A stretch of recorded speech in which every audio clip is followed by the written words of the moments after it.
자, 이제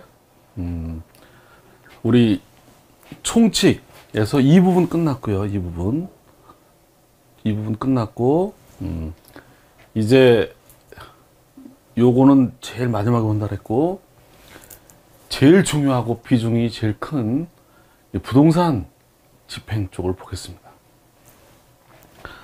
우리 교재로 치면 153페이지부터 문제풀이가 있는데, 워밍업을 하면서 조절하면서 보겠습니다. 첫 번째 주제가 경매, 부동산 경매 대상. 두 번째가 경매 신청 실무에 관한 것이에요. 우리 153페이지의 경매의 대상에 대해서. 자, 문제가 161페이지까지 10문제가 있고요. 그 다음에 161페이지의 경매 신청과 관련해서 문제가 169페이지까지 또 7문제가 있어요. 이 두 파트를 먼저 정리합니다. 부동산 경매 대상을 전제로 경매를 신청하는 실무. 이게 테마별로 보겠습니다. 자, 대상을 먼저 보겠습니다. 자, 경매 대상은 원칙적으로 토지와 건물이죠. 토지부터 보면 토지 당연히 부동산 경매 대상이고, 그 땅에 심어져 있는 채무자 소유의 미등기 수목 역시 토지의 일부분이라서 함께 경매되지만, 예외적으로 임목법에 따라 소유권은 보존 등기가 된 임목이 있다거나 별도로 명인 방법을 갖춘 수목이 있다면 그거는 토지와는 별도의 부동산이다. 경매가 되더라도 토지와는 별개로 경매가 된다. 그렇지 않은 거는 토지 경매되면 거기 포함돼서 경매가 되는 거고, 또 토지를 세를 얻어가지고 다른 사람이 심었다. 그럼 이거는 심은 사람 거다. 심은 사람. 부합되지 않는다. 낙찰받더라도 수목은 낙찰받은 게 아니다. 토지 공유 지분도 지분만 경매가 된다.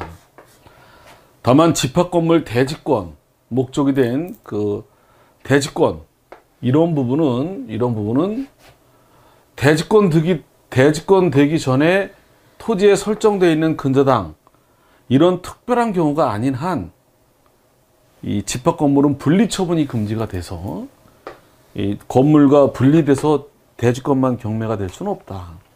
자, 가볍게 워밍업을 하고 있습니다. 자, 건물 경매가 되는데 중요한 건 항상 토지와는 별도다. 별도다. 건물의 공유 지분도, 또 집합건물 101호, 102호 구분 소유권도 독립적으로 경매 대상이 된다. 기존 건물의 부합물이거나 종물로 되는 경우에는 기존 건물 경매될 때 포함돼서 경매되는 거다. 별도가 아니라. 거래상 독립적인 별개의 소유권이 되는 건물인데도 불구하고 설사 경매 대상에 대해서 이거를 부합물이나 종물이 아닌데도 이걸 오인해가지고 부합물, 종물로 포함시켜서 매각이 됐더라도 이거는 당연히 무효다. 무효. 매수인은 건물 소유권을 취득하지 못한다. 또 여하튼 부속 건물이나 종물로 볼 수 없는 별개의 건물을 설사 일괄 경매했더라도 이건 무효다. 그럼 종물, 포함돼서 넘어가는 종물로 인정된 사례로는 건물에 설치된 주육이 백화점 건물의 지하 기계실에 된 전화교환 설비, 이런 창고, 보관장소 창고, 연탄 창고, 변소, 이런 것들이 대개 종물, 부합물로 본 경우가 있다. 민법 총칙에 물건의 개념을 보는 것 같은 느낌이 있습니다. 자, 문제는 미등기 부동산이에요. 미등기 부동산. 미등기 부동산은 어떻게 경매가 되느냐. 미등기 부동산이라도 중요한 게 이겁니다. 채무자 소유이면 경매는 가능한 거예요. 미등기도. 그러면 등기관이 직권으로 미등기 건물을 보존 등기를 무료로 직권으로 하고 그 후에 경매 등기를 하게 돼 있어요. 자, 그래서 문제는 뭐다? 미등기 부동산의 경매를 신청할 때는 이게 중요해. 즉시 채무자 명의로 등기할 수 있음을 증명할 수 있는 서류. 그래서 채무자 소유임을 증명하는 서면과 등기 가능하도록 부동산의 표시를 증명하는 서면을 붙여야 돼. 그러면 당연히 직권으로 보존 등기해서 경매 등기하고 이게 가능해. 그리고 채무자 이름으로 된 부동산이 원인 무효다.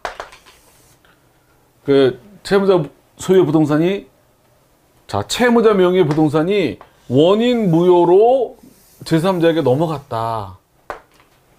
채무자 건데 원인 무효로 넘어갔더라도 이걸 재판에서 채무자 명의로 회복시켜서 등기를 마치지 않는 이상 경매의 대상이 되진 않는다. 자, 이게 대전제예요. 이걸 전제로 미등기 토지와 미등기 건물을 나눠서 보겠습니다. 자, 채무자 명의로 등기할 수 있는 증명한 서류를 붙이면 돼. 토지 대장, 등기가 안 됐더라도 대장에 채무자권으로 돼 있으면 이렇게 소유권 확인 판결, 수용 증명서 등이 포함됩니다.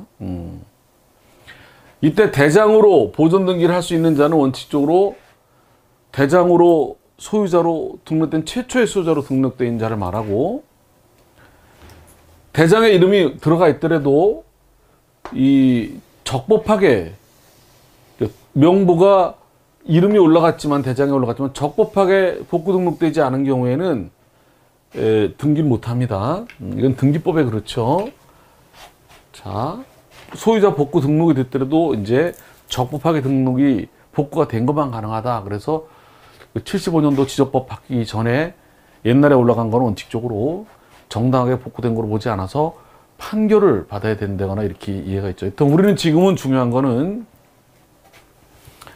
채무자 소유는 가능하되 직권으로 보존 등기하고 하기 때문에 경매할 때는 이 직권으로 등기할 수 있는 서류, 채무자 명의로 등기할 수 있는 서류를 첨부하게 된다. 이게 토지의 경우는 이 서류에 뭐가 포함된다? 원래 토지 대장 이런 것들이 포함된다. 대장에는 최초로 등록돼 있어야 되고 이게 적법하게 복구된 경우를 전제로 한다. 이렇게 정리하면 되겠어요. 자, 근데 문제는 건물이죠. 짓다가 부도난 경우 이렇게. 이게 법이 바뀌어가지고 아직 완공되지 않아서 보존 등기가 안 됐더라도 또 사용 승인이 안 나왔더라도 채무자 소유로서 이 실질과 외관을 갖추고 있고 지번, 구조, 면적 등 이 건축 허가 내용과 동일하다고 인정되는 경우에는, 그러니까 아직 완공되지 않았어도 채무자가 지은 거고 이 실질과 외관을 갖추고 있다면 그러면 경매 대상이 가능하다. 자, 가능하다. 근데 모두 가능한 게 아니라 그 무허가 건물, 이게 적법하게 건축 허가나 신고를 마친 건물만 가능하고, 이게 무허가 건물은 경매가 안 된다. 자, 이 무허가 건물에도 만약에 경매를 허락하면 어떤 일이 벌어진다? 이게 미등기 건물을 경매를 허락하면 직권으로 보존 등기를 하고 경매를 진행하는데, 이때 무허가 건물도 경매를 허락하면 초등학교 앞에다가 불법 건물을 지어놓고 친구들한테 경매를 넣게, 가압류나 경매를 넣게 해서 그럼 직권으로 보존 등기가 되고 경매나 가압류를 취해버리면 이 등기부가 탄생해서 건축법이 무너지고 그런 문제가 있고, 그러니까 여튼 결론은 뭐다?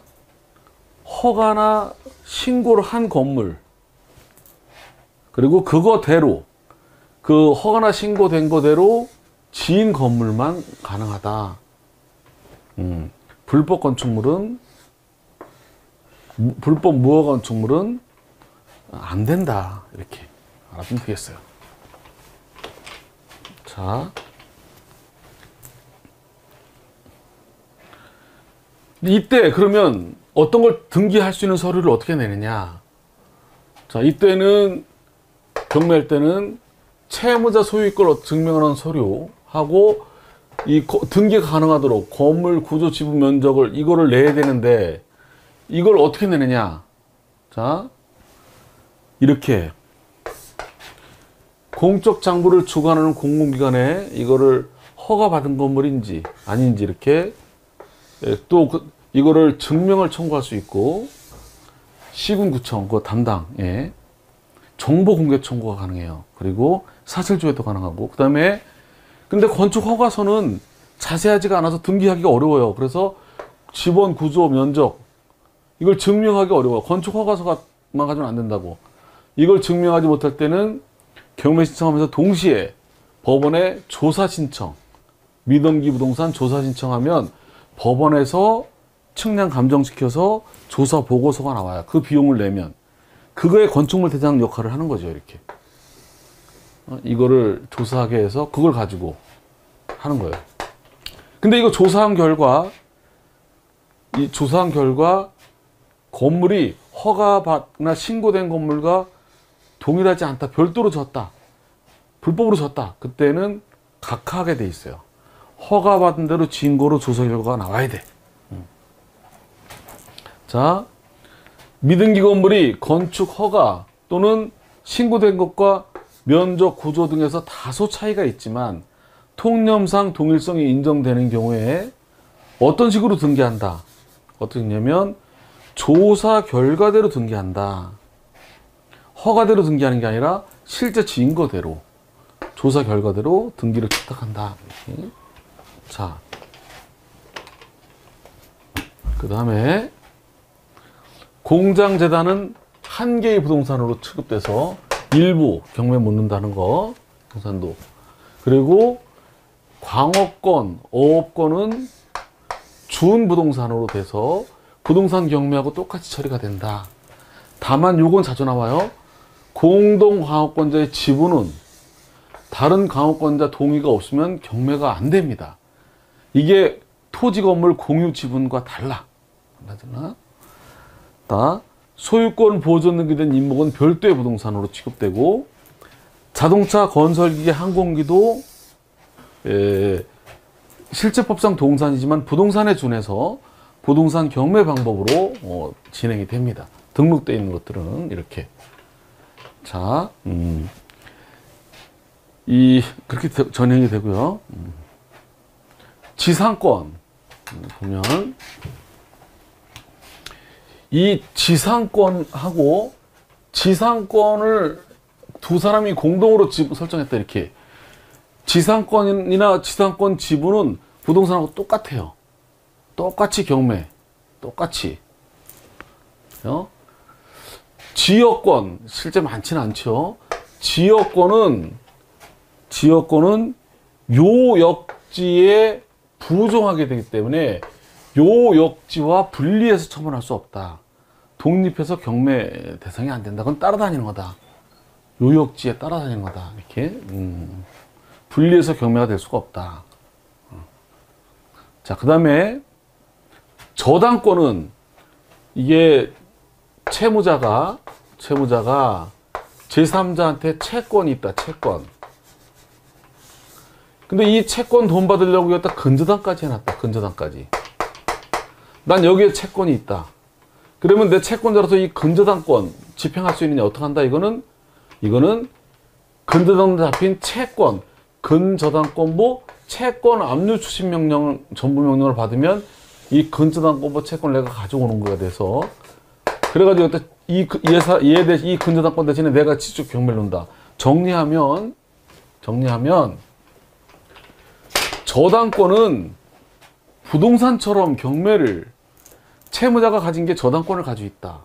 그러면 채무자가 가진 저당권을 직접 경매에 넣는 게 아니고 저당권은 채무자가 제3채무자한테 가지는 채권을 담보하는 거라 저당권부 채권, 근저당하게 된 원인 채권을 추심명령, 전부명령 이런 식으로 뺏어오면 근저당은 따라오는 거다. 그래서 여기서는 저당권은 피담보 채권의 부정함으로 이걸 분리해서 저당권만 경매 대상이 안 되고 채권을 가져오면 저당권은 따라온다.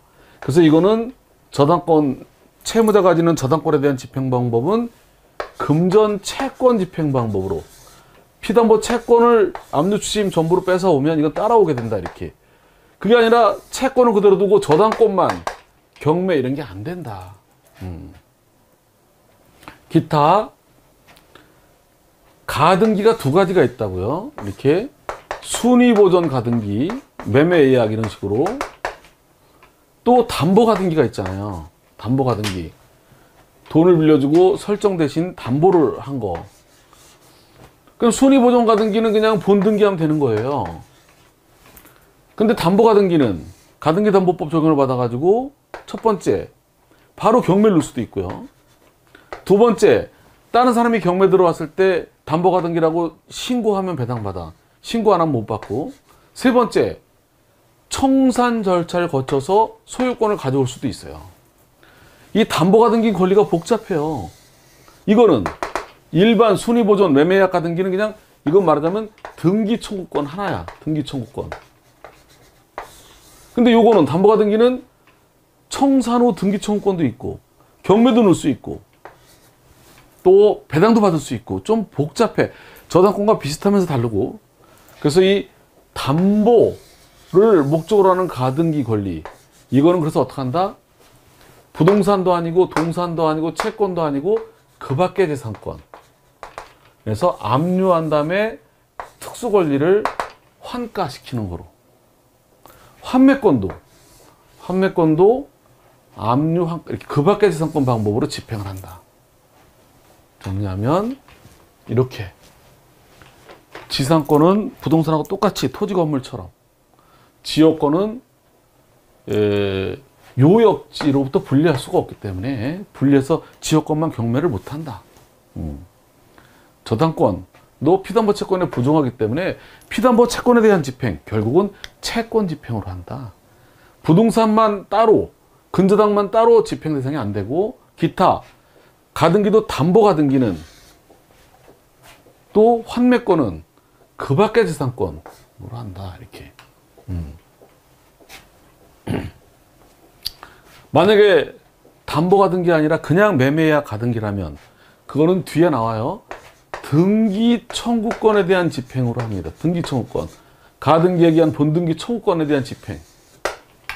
근데 이거는 등기 청구권도 있고 아닌 것도 있고 막 섞여 있어서 이거는 그 밖의 재산권, 그 밖의 재산권으로 집행을 한다. 이렇게. 자, 이제 그 앞에 경매 대상 마지막으로 전세권. 전세권은 이걸 두 가지를 나눠야 돼요. 미리부터 정리해두면 전세권은 잘 보세요. 이 채무자, 내가 이렇게 채무자가 전세권을 가지고 있는 거예요. 전세권. 등기를 한 거야. 등기. 채무자가 전세권 등기를 하고 있을 때 어떻게 집행하느냐. 첫째, 얘한테 집행 권원 가지고 강제 집행하는 경우랑, 두 번째, 전세권에다가 근저당을 해놓은 경우가 있어요. 근저당. 요때 강제 집행 방법이 좀 달라요. 집행 권원을 가지고 전세 등기한 걸 집행할 때는 두 가지로 나눠요. 기간이 만료되지 않으면 전세권 자체를 그 밖의 재산권 집행으로 전세권을 압류한 다음에 특별환가시켜요. 특별환가시키면 특별한 방법으로 매각해버려. 그거를 낙찰받는 사람은 전세권을 낙찰받는 거야. 전세권을. 그럼 낙찰받는 사람은 전세권을 낙찰받아서 전세기간 동안에 그걸 쓸 수 있는 것 뿐이죠. 그 다음에 배당. 근데 기간이 지났다. 기간이 만료됐다. 그러면 이 전세권은 소멸하고 전세금 반환 채권만 있는 거니까 이때는 전세금 반환 채권에 대해서 압류 추심 이런 식으로. 자, 정리하면 기간이 안 지났으면 그 밖의 재산권. 기간이 지났으면 전세금 반환 채권. 근데 전세권 등기가 된, 그래서 전세권부 채권 또는 그냥 전세금 반환 채권에 대한 압류 추심 전부 명령으로 이렇게.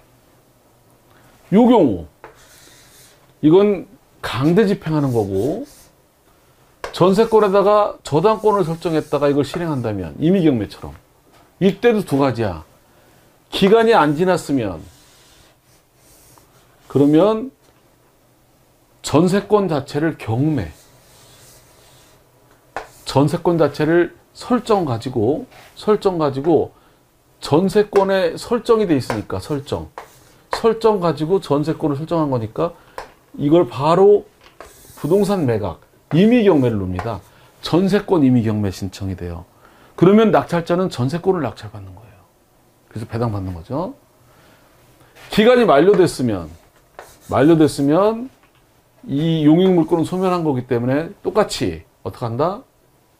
전세금 반환 채권에 대해서 추심 또는 전부명령을 받거나 아니면 딴 사람이 경매 넣었을 때 배당 요구를 해서 받는 식으로 이렇게 어떻게 정리가 된다? 채무자가 전세권 등기한 거에 대해서 판결문 가지고 집행할 때는 기간이 만료되지 않았으면 그 밖의 재산권 만료됐으면 압류 추심, 전세권 등기된 거에 설정돼 있으면 저당권, 기간이 만료되지 않았으면 부동산 매각 임의경매. 뭐를 임의경매? 전세권을 임의경매. 낙찰받은 사람은 전세권을 받는 거예요. 기간이 지났으면 압류 추심 전부로 이렇게 정리하면 모든 문제가 이 안에서 끝난다. 자, 문제를 한번 푸는 걸로 하겠습니다. 자, 첫 번째 우리 교재 153페이지 시험 문제가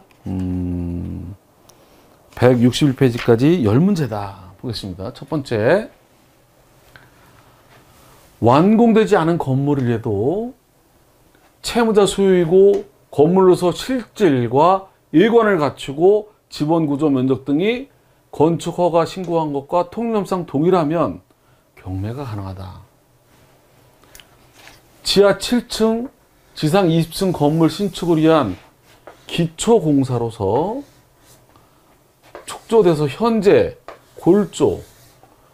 골조만 완료된 상태에서 공사가 중단된 지하 구조물은 이건 아직은 건물이 아니다.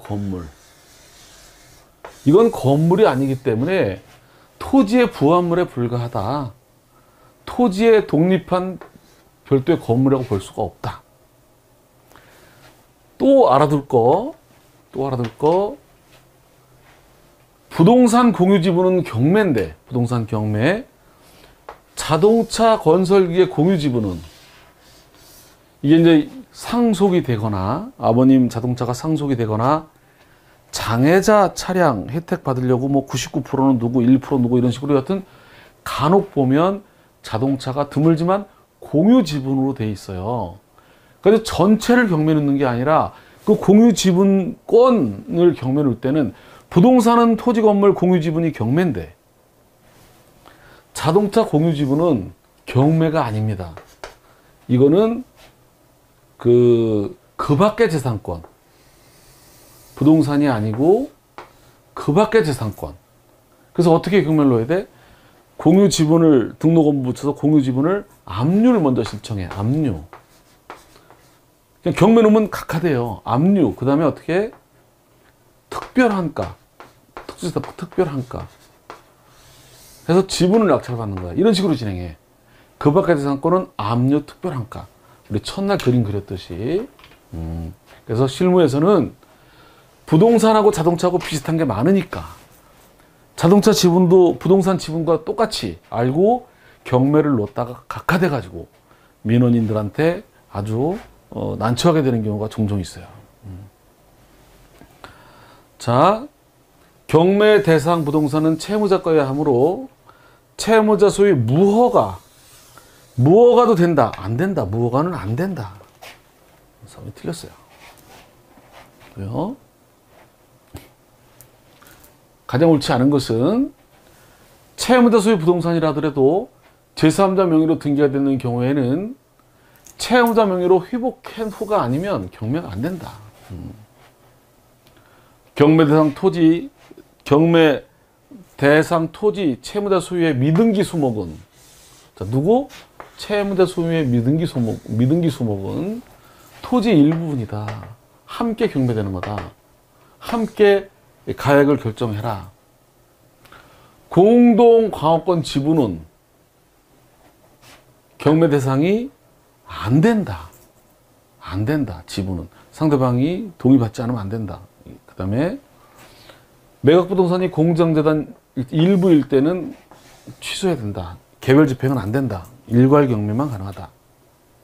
자, 토지에 대한 경매 절차에서 건물을 토지의 일부, 종물, 부합물로 보고 함께 매각했더라도 낙찰자는 토지만 취득하는 거지 건물은 취득할 수가 없다. 응? 자, 종물이 아님에도 불구하고 종물로 여기서 진행하더라도 이건 무효다. 자, 보겠습니다.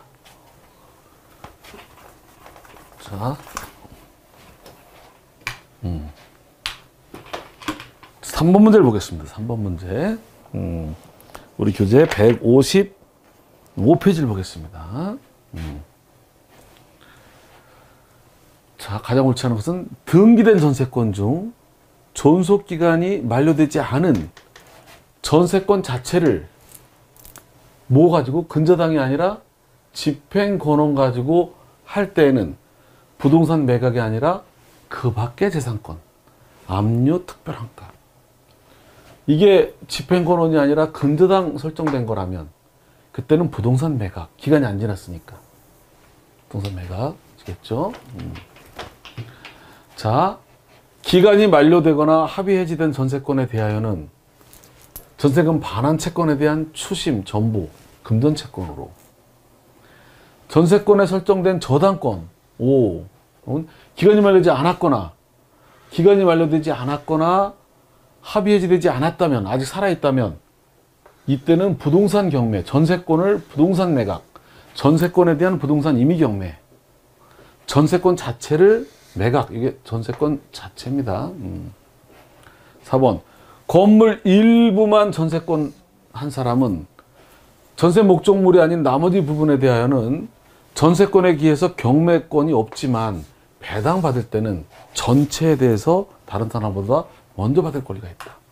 맞는 얘기죠. 이게 앞에 나왔었잖아요. 앞에도 뒤에 나올 게 이렇게 앞뒤가 막 짬뽕으로 나오는 경향이 있어. 지문이 섞이다 보니까. 자, 계속 반복되면서 자, 부동산 매각 절차가 앞에 본 것보다 덜 추상적이고 점점 이제 쉽게 익숙하게 될 거예요. 그러면 이거 끝나고 채권 집행은 공탁과 연결돼서 더 쉽고요. 그리고 유치동산도 별거 없고 또 이걸 전제로 가압류 가처분 보면 거의 비슷하고 그리고 총칙 보면 되는 거예요. 자, 독립해서 부동산 경매 대상이 될 수 있는 것은 지상권 공유는 부동산과 똑같다. 저당권은 피담보 채권과 독립해서 저당권만 경매 대상이 될 수가 없어요. 또 경매를 하질 않아. 이건 금전 채권으로. 환매권은 그 밖의 재산권. 이것도 요역지와 구분해서 이 지역권이 따로 경매될 수 없고 공동강업권자 지분도. 자, 틀린 것은 토지 정착된 공작물 중 독립된 부동산으로 취급할 수 없는 것, 돌담 이런 거는 그냥 토지 경매에 포함되는 거지 별도로 경매 대상이 아니고 명인 방법을 갖춘 수목은 토지와는 별개의 부동산이다. 독립하는 거고 토지에서 경매 목적물과 동일 지번의 건물이 있다는 것만으로 그 목적물의 종물이나 부동산이라고 할 수 없으나 여기까지는 딱 맞아요. 가옥, 대장 등 공부상의 부속 건물이라고 기재되어 있다면, 대장의 부속 건물로 기재되어 있다면 그거는 부합된 거다. 아닙니다. 대장의 부속 건물로 되어 있더라도 실제가 종물 부합물이 아니라면 미치지 않습니다. 밑에 공장재단은 일괄 매각한다는 거 중복이 되죠. 자, 10문제 중 반이 됐고요. 6번 문제를 보겠습니다. 6번. 자, 미등기 토지는 채무자 소유라도 경매 대상을 할 수 없는 게 아니라 미등기 토지도 채무자 소유면 즉시 등기할 수 있는 서류를 갖출 수 있으면 대장인 것 같지만 가능할 수 있다. 할 수 있다. 자, 그 다음에 채무자 부동산이 제3자 명의로 등기되어 있는 경우에는 채무자 명의로 회복한 후가 아니면 경매 대상이 안 되고, 광업권은 부동산으로 취급돼서 경매 대상이 되지만 토지 공유 지분과 달리 광업권 지분은 원칙적으로 경매 대상이 아니고, 공장재단 구성하는 기기구가 동산이라고 하더라도 유치동산 대상이 아니라 공장 목적 일체로 부동산 집행으로 따라야 된다. 자, 우리 교재 157페이지 7번 사례를 보겠습니다. 토지에 대한 경매 절차에서 지상 건물을 토지의 부합물로 또는 종물로 보고 함께 토지와 함께 경매를 하는 결과 매각 허가가 확정되고 대금이 납부됐더라도 매수인은 소유권을 취득하는 게 아니라 못합니다. 그죠? 후순위 공장 저당 목록에는 기재되어 있으나 선순위 공장 저당 목록에는 기재되지 않은 기계이고, 이거는 특별한 사정이 없는 한 선순위 공장 저당 기록은 안 미치죠. 기기구가 기재된 것만 미치는 거죠. 왜냐면 기기구가 선순위 할 때는 없다가 후순위 할 때 새로 들어온 게 이렇게 기기구로 들어올 수도 있고 그런 거기 때문에, 경매 대상 토지에 생립하고 있는 수복, 누구 거? 채무자 소유권은 그냥 토지와 함께 매각되는 거다. 함께 금액도 정해라. 자, 이 공동 광업권은 다른 공동 광업권자의 동의가 없으면 처분할 수 없으므로 경매 대상이 안 된다. 몇 번째 반복이고. 자, 8번 가장 틀린 것은 경매가 진행 중인 호텔 건물의 종물인 수전반 설비는, 이게 종물이니까 같이 별도로 유치동산이 안 되고 종물이니까 부동산에 묶여서 공장 저당 기계는 일괄 매각해야 되고, 별도로 일괄 매각 결정 자체가 필요 없다. 부부 공유 유치동산, 이건 유치동산 할 때 나오는 건데, 부부 공유 유치동산을 압류한 경우 배우자는 우선 매수권을 행사하거나 자기 지분에 대한 매각 대금을 지급해 줄 걸 청구할 수 있다. 이건 유치동산에 나오는 거예요. 맞아요. 자, 마지막에 왜 틀렸나 볼까요? 공부상 지목이 농지인 토지의 경우 실제 현상이 농지가 아니라면, 그렇더라도 농지 취득 자격증이 없으면 안 된다가 아니라 실제 농지 취득이 필요한지 아닌지에 따라 결정해야 되는 게 원칙이겠죠. 등기법과도 관련이 되고. 자, 이제 두 문제 남았어요. 9번. 9번은 많이 중복이 돼요. 다른 것보다. 지웠어요. 자, 틀린 것은 답과 상관없이 맞는 것만 볼게요. 이것도 중복이 되지만, 경매 토지가 채무자 거 미등기라면 같이 경매되는 거니까 감정가 같이 정하고, 독립적인 소유권 객체가 되는 건물인데 종물로 오인했더라도 매각됐더라도 이거는 당연 무효다. 취득 못한다. 이것도 중복이 되죠. 금전 채권에 기한 강제 집행에서 지산권과 공유 지분은 부동산으로 봐서, 그죠? 또 나왔죠. 중복이에요. 강동 공업권 일부 너무 중복이죠. 마지막 문제 보겠습니다.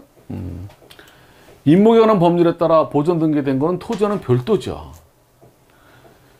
기존 건물의 부합물이라면 같이 운명을 하는 거고, 지상권도 경매 똑같고 지분도. 문제는 3번.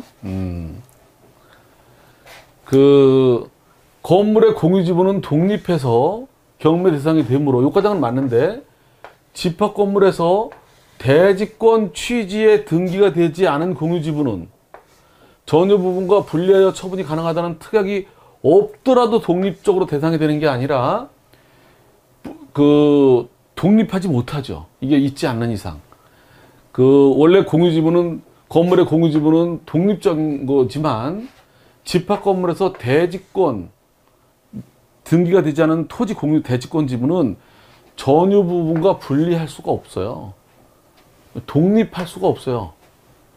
처분의 일체성. 그래서 전유 부분과 분리할 수 없는 거다. 이게 이런 특약이 있을 때만 분리할 수 있는 거고 없다면 분리할 수 없는 거다. 자, 이렇게 해서 경매 대상을 한번 워밍업을 했어요. 자, 이제 경매 신청 절차를 보겠다. 7문제밖에 없어요. 근데 여기서부터 점점 중요해지죠. 집중 코드가 좀 달라지는 것 뿐이죠. 자, 보겠습니다. 여길 보려고 해요. 자, 민사신청은 서면주의예요. 말로 해서는 경매를 신청할 수가 없어요. 필요한 서류를 붙이고 인지는 집행권원당 5,000원. 여러 개일 때는 이제 그 수만큼. 경매 넣을 때 채권 채무자를 써줘야 되는데 재산형 집행이나 과태료 집행할 때는 누가 한다? 법무부 장관이 아니라 검사다. 검사. 법무부 장관이 아니라 검사. 앞에서 봤던 거죠. 자, 여하튼 형사 판결문 이런 건 사본도 되지만 검사 징수명령, 집행명령은 있어야 된다. 자, 중요한 건 경매 넣을 때 청구 금액 문제예요. 이게 아주 제일 시험도 많이 나오고 실무에서도 주의를 요하는 거죠.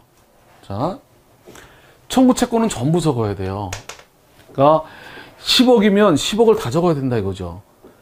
그 나중에 1억만 적고 1억만 적고 나중에 10억으로 확장하면 이제 경매 넣을 때 등록 면허세 이런 비용 이런 거를 금액 기준으로 놓는데 이걸 편법을 써가지고 작게 놓고 나중에 채권만 확장하면 이게 편법이 될까봐 여튼 이렇게 나중에 확장하는 것은 불가능하다 원칙적으로.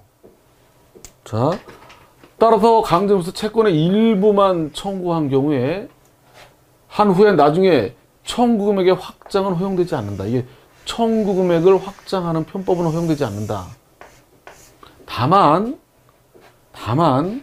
강제 경매의 경우에는 집행 권한이 있으니까 여러분 아시겠지만 집행 권한을 가지고 있으면 좀 이따 나올 거예요. 집행 권한을 가지고 있는 사람은 직접 경매를 안 놓더라도 배당 요구만 할 수도 있거든요. 배당 요구. 그래서 이렇게 그 청구 금액을 확장하여 잔액을 청구를 했더라도 이거는 배당 요구의 효력은 인정한다.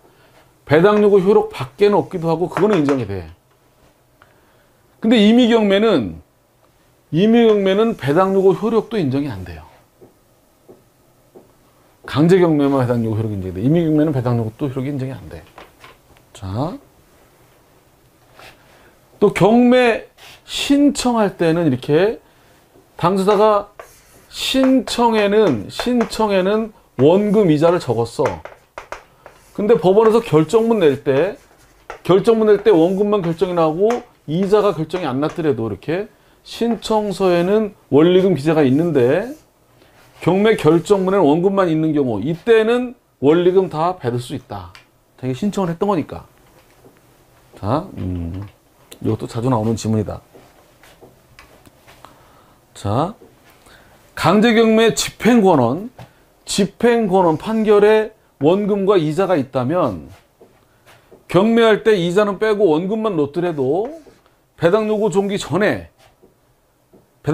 전까지 배당 요구하면 이자를 배당을 받을 수 있다.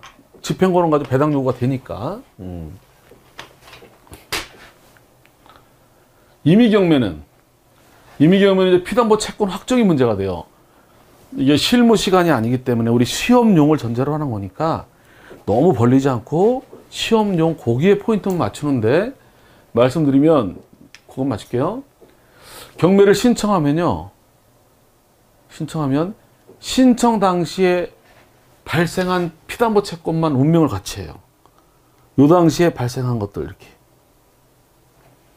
근데 경매를 자기가 신청한 게 아니라 근저당권자가 다른 사람이 요것만 운명같이 해요. 근데 내가 근저당권자가 신청하면 신청 당시 발생한 채권 채무만 이렇게.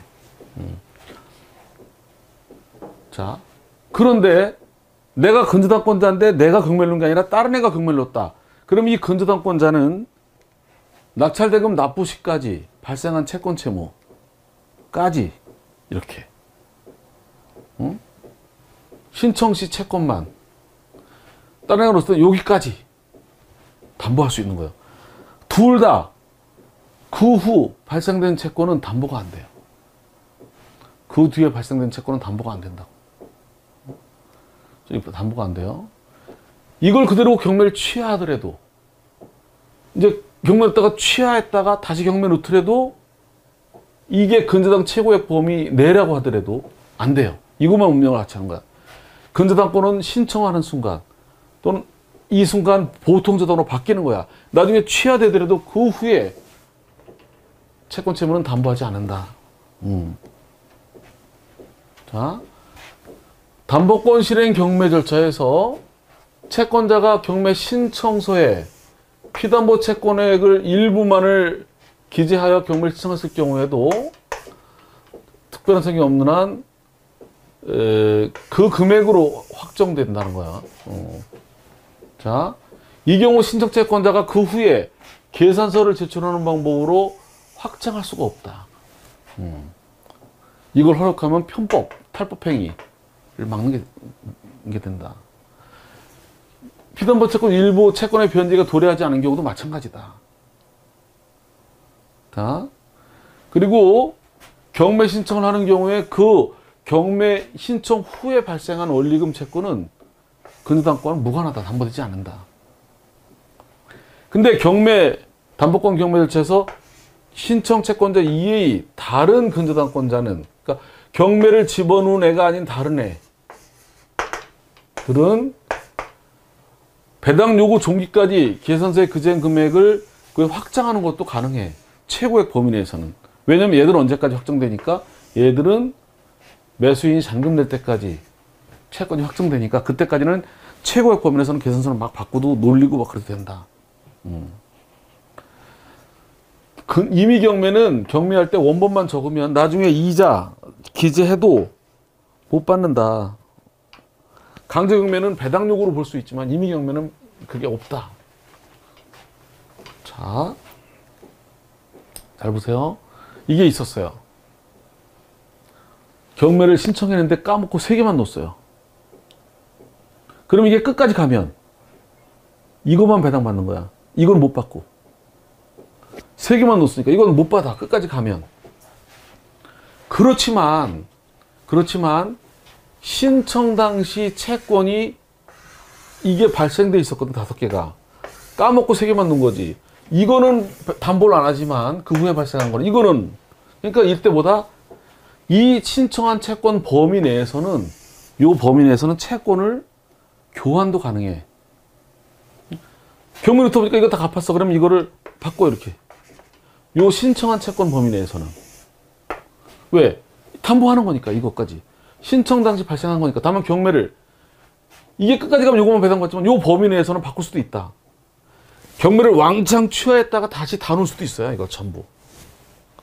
여하튼 운명, 피담보 채권 운명이 그러니까. 이게 보는 거예요. 이게.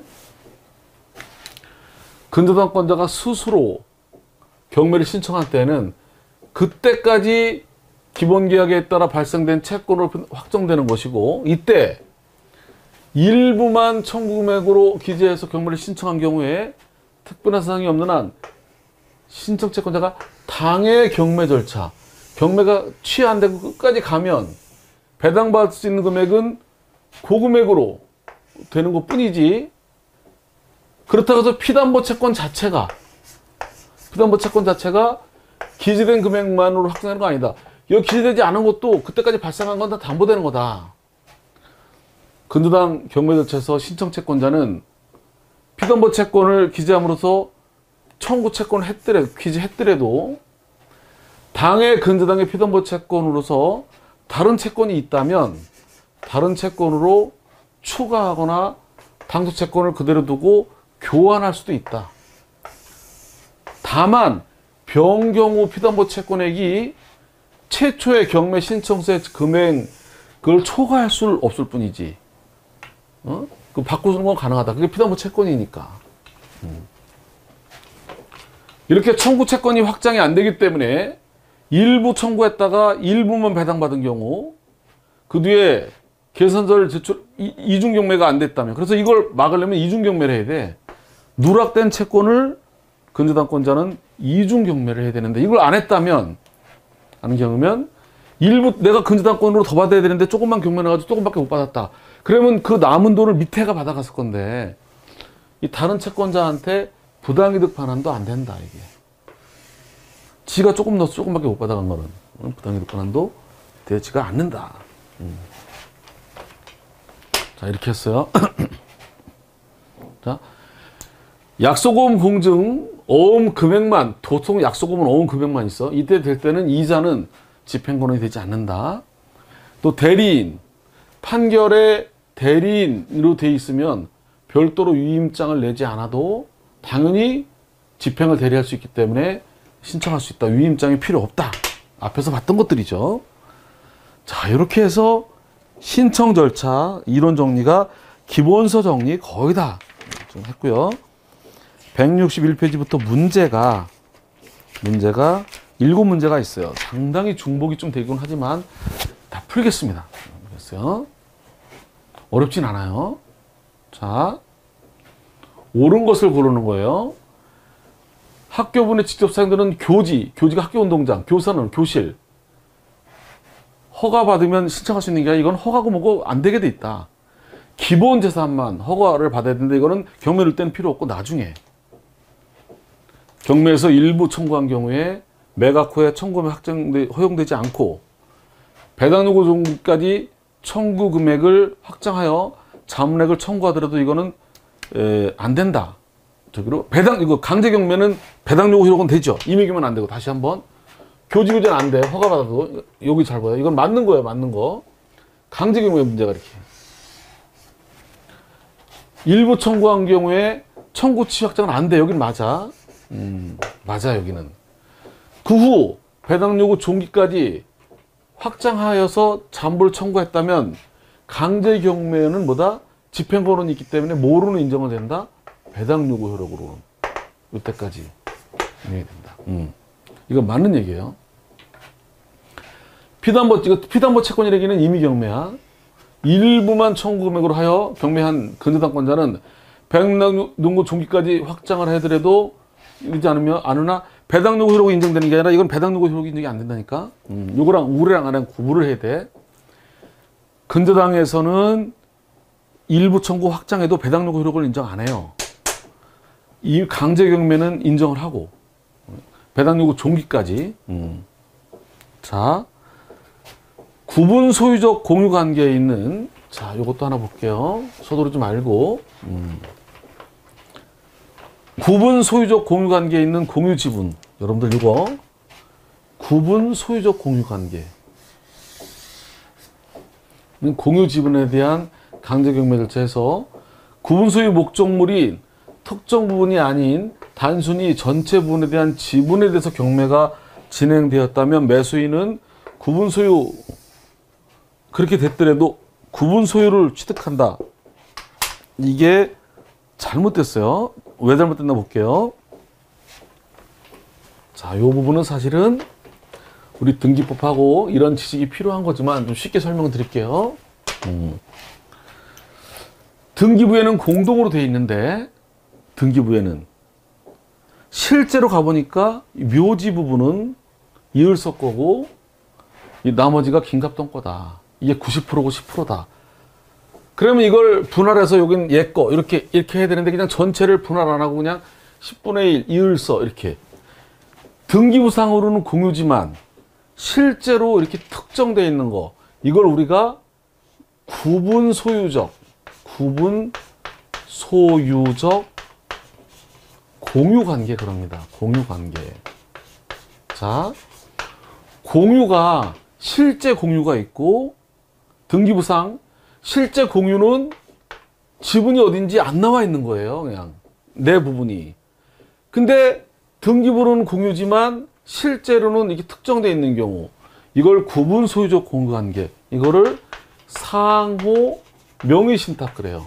왜 상호 명의신탁 그러냐면 이거는 100% 건데 100% 내 건데 등기부상 10분의 1, 10분의 9로 돼 있으니까 이게 다 내 거고 다 내 건데 10분의 9는 긴급동으로 돼 있으니까 이게 내 건데도 불구하고 내 게 아닌 게 다른 사람 이름으로 명의신탁 돼 있다. 거꾸로 여기는 다 내 건데 요거 빼고 여기가 10분의 1은 이을서로 돼 있으니까 내 건데도 불구하고 그러니까 여기 이을서가 내 건데 이을서 서로들 명의신탁. 이런 구분 소유적 공유 관계에서는 이건 공유물 분할과는 좀 다르다. 그래서 이렇게 상호 명의신탁, 구분 소유적 공유 관계를 해소하려면 이건 공유물 분할로 안 되게 돼 있어요. 명의신탁 해지로 하게 돼 있어. 그리고 이거는 실명제법 위반도 아니야. 걸리지도 않아. 그죠? 그래서 중요한 거는 이렇게 구분 소유적 공유 관계에서 예를 들면 여기에다가 근저당을 설정했다. 구분 소유적 공유 관계도 설정을 했다. 그러면 경매를 진행할 때 어떻게 해야 되냐면 요것만 경매를 하라는 얘기예요. 요것만. 감정평가도 요것만 하라는 거예요. 전체를 감정평가해서 10분의 1 이렇게 경매 진행하지 말고 요것만 감정평가해서 요것만 경매 진행하라는 거야. 그럼 낙찰자도 이걸 낙찰받은 값도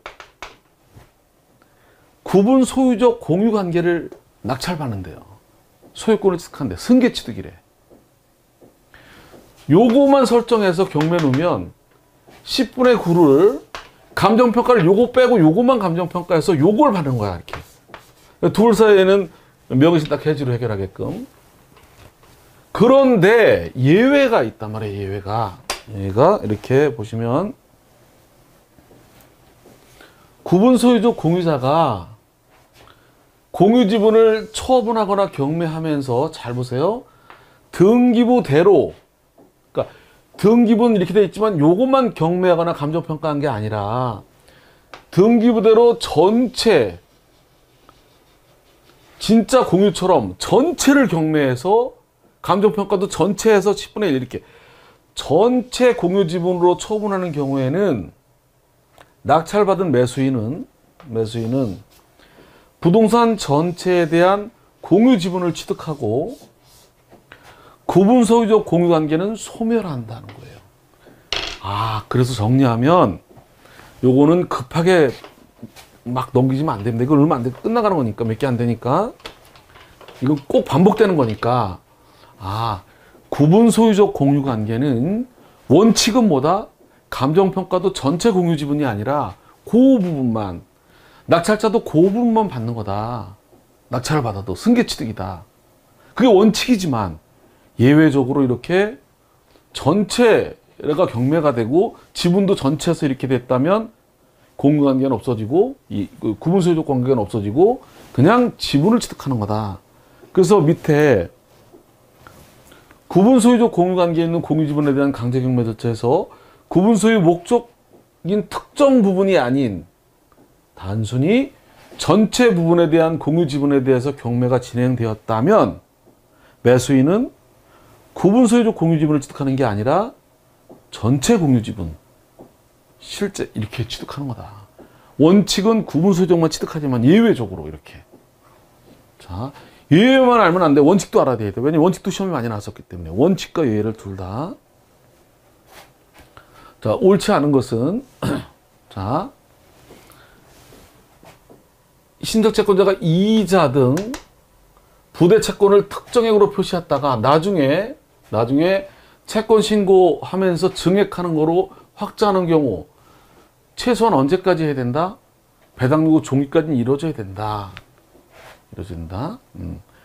강제경매에서 채권의 일부를 청구한 경우에 경매 개시 후에는 청구 확정은 안 되고 청구 확정은 다 안 되는 거고 확정하더라도 잔액은 배당 요구 효력밖에 없다. 강제 경매는 특정 부분에 대한 구분 소유적 공유관계를 알겠죠? 이제 구분 소유적 공유관계를 표상하는 공유지분 등기에 구분 소유적 공유관계를 표상하는 공유지분 등기에 근저당이 설정되어 후 그 근저당 실행으로 공유지분을 취득한 매수인은 여전히 구분 소유적 공유지분을 그대로 취득한다. 이게 원칙이다. 방금 전에 봤던 예외와 달리 전체로 됐다면 이렇게 원칙과 예를 둘 다 알고 있어야 된다. 자, 이게 다입니다. 경매 신청 청구 금액으로 원리금 기재가 되어 있어도 경매 개시 결정, 잠깐만, 경매 신청서에는 원리금이 다 있는데 결정문에 원금만 됐다면 원리금 다 못 받는다가 아니라 받을 수 있다. 이거는 신청을 했었으니까. 경매 신청 근저당권의 피담보 채권이 확정된 이후 경매 신청으로 피담보 채권이 확정된 이후 발생한 원금 채권이 아닌 경우 자,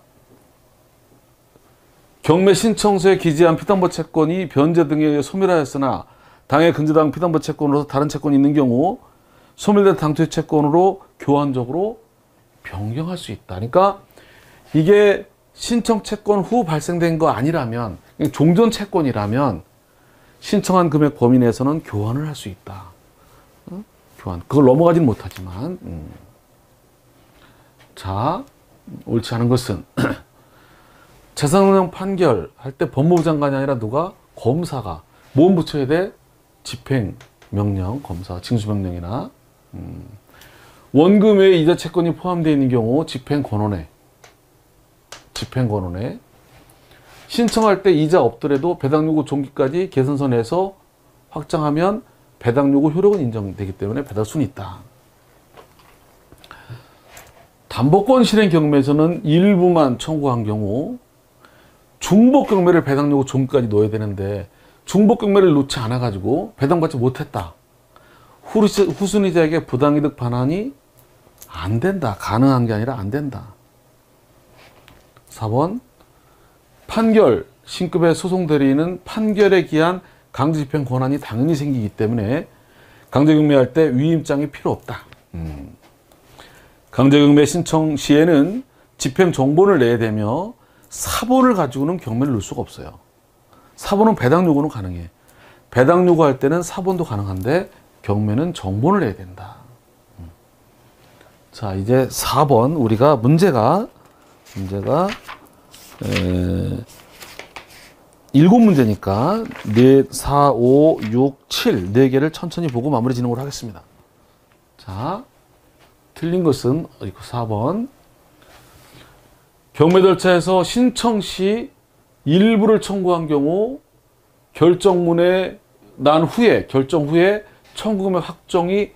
청구금액 확장이 허용되지 않는 게 원칙이다.